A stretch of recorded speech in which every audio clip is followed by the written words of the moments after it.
The second chapter begins with a bright celebration, Yang Chaeol's 66th birthday. The room is filled with shouts of joy and warm wishes as he blows out the candles on his cake.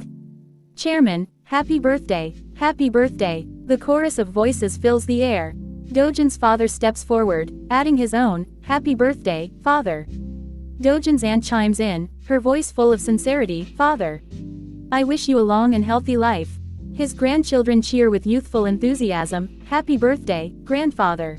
But amid the celebration, Do-jun's eyes narrow as he notices the guests giving orders to his mother. One aunt calls out, "Youngest, please prepare some cold water with ice in it." Another voice follows, "Sister-in-law, please clean up the empty plates."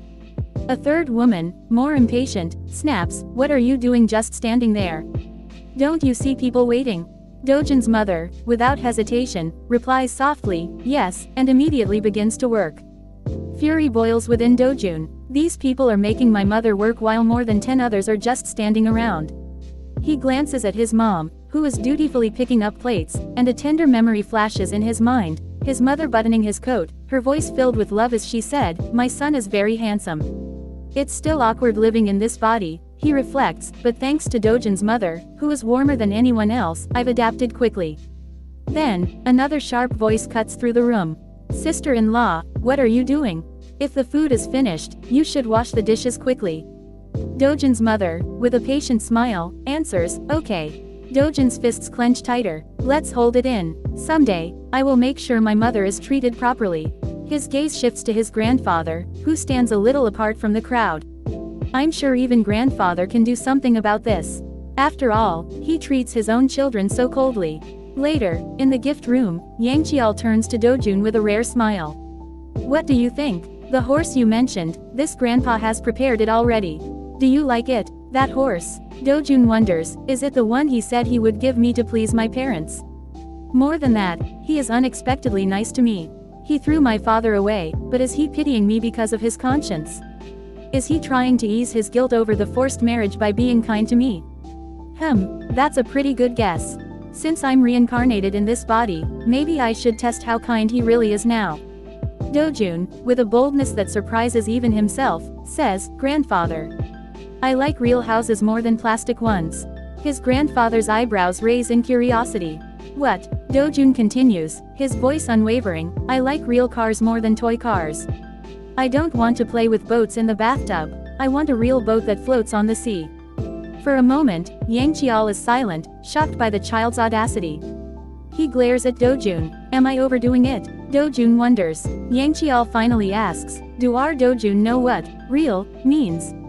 Do-jun, sensing the need to act like a child, responds spontaneously, "Yes, the ones that you make, grandfather. You make real cars, ships, and televisions. I like those kinds of things." Yang Chaeol stares at him, still processing. Do-jun thinks, how will Chairman Jin take this? Did I pass my grandfather's test? Yang Chaeol finally speaks, his voice measured, "You have to do a lot of very hard work to get the real things you mentioned. You might have to go through a lot of scary and hard times. But it won't happen if you like fake things." A flicker of memory crosses Do-jun's mind, his past life, filled with hardship and struggle. "I have been working so hard for so long, used and eventually killed, and now you try to scare me like that." Yang Chaeol continues, "Since you really want a house, I will buy it for your birthday present next year if you get an A in all your subjects for a year. Get all A's in elementary school." Do-jun thinks with a touch of disbelief. "I entered a well-known university, even if it was a local one, and had to sleep less just to secure my spot. And he wants me to get all A's now? Why?" Yang Chaeol teases. "You must not be confident." Do-jun replies, his voice steady, "I'm not saying I'm not confident. I'm just saying it's not impossible for me to get straight A's." Yang Chaeol nods, seemingly satisfied. "All right, this grandpa will look forward to it." Do-jun declares, "I will change them one by one." At that moment, a cousin enters, saying, "Follow me. Grandfather told you guys to play in the playroom." As they walk, a dark thought emerges in Do-jun's mind, a memory of betrayal from his past life. "Of course, even if I don't trust my wife, I trust you, Hunwoo." His chest tightens. "The one who ordered my death. Stay calm. I am not Yoon Hunwoo right now. I am Jin Do-jun. I don't have to get excited." The children gather in the gift room, where one boy excitedly exclaims, "Oh, it's a horse." Climbing on, he shouts, "Move out of the way, you punk. I'm first. Ha ha ha, run, run." Do-jun mutters under his breath, "That terrible brat, he seems very familiar with his place. My whole family seems used to it, but I don't intend to get used to it. How should I handle this? First of all, I will teach him not to mess around anymore, and make a strong impression on our founder grandfather."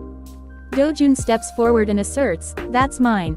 The boy, taken aback, sneers, "What? I said it's mine." Do-jun repeats calmly, "So get down." The boy laughs arrogantly, "So what if it's yours? I'll do as I please." Ha ha ha. Another boy giggles, "Hee, he said it's his." Do-jun, without another word, walks up to the horse and kicks it hard. The room falls silent as the boy tumbles off, screaming, "Ack, my leg. Ah, it hurts. Ah." Panic ensues among the children. "We have to go get the adults," they shout, scrambling for the door. Do-jun observes coolly, his leg got pinned. The injured boy cries louder, "Hawa! My leg, my leg." Do-jun leans over, his voice a quiet warning, "Hey, never touch what's mine again." Got it. Suddenly, the boy's mother bursts into the room, her face twisted in fury. What happened? Do-jun notes her frantic expression. Egu, my mother must have been very surprised, looking at her expression. The boy's mother, overcome with rage, slaps Do-jun sharply across the face. "I heard you did this. Are you a complete nutcase, huh?" She slaps him again. "How dare you do that to my son?" But then, in a heartbeat, Do-jun's mom steps in, shielding him with her body. "I am sorry," she says softly. Yang Chaeol arrives, his authoritative voice slicing through the tension. "What are you doing?" The boy's mother, now visibly shaken, stammers, "Father." Yang Chaeol's eyes narrow. "Why are you making such a fuss when there are guests outside? Stop making a scene and take Kangjun to a hospital immediately." The room empties as they carry the injured boy away. Yang Chaeol turns to Do-jun's mother and speaks firmly, "Let Do-jun stay here alone." Do-jun reassures his mom, "See you later, Mom." She reluctantly leaves, and Yang Chaeol faces Do-jun. "Did you do that?" Do-jun nods, "Yes." Yang Chaeol's voice is stern, "Why? Why did you do such a dangerous thing like this? On top of that, you did that to your hung." Do-jun remains calm, "The horse was mine. It's a gift from my grandfather." Yang Chaeol, caught off guard, asks, "What did you say?" Do-jun explains with measured words, "But Kangjun Hung stole it. That's why I broke it down. Rather than it being taken away, I don't want anyone to have it." Yang Chaeol repeats, "You did that so it wouldn't be taken away." Do-jun confirms, "Yes." Now, how is he going to react? A smile slowly spreads across Yang Chaeol's face. Do-jun thinks, "Yeah, I knew Chairman Jin would want this kind of spite.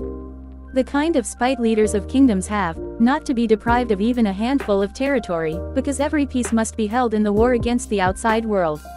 Yang Chaeol says, "You did not mean to hurt your brother, but as a result, you should be punished for your actions."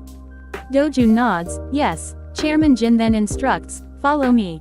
Do-jun follows, curiosity piqued. Do-jun follows, his mind racing.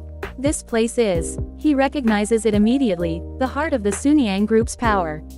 While the chairman's official office might be on the 27th floor of their gleaming headquarters, this is where the group's real decisions are made. A secretive, exclusive place where only the heads of affiliates, the leaders of families, and the most influential power brokers are ever allowed to set foot.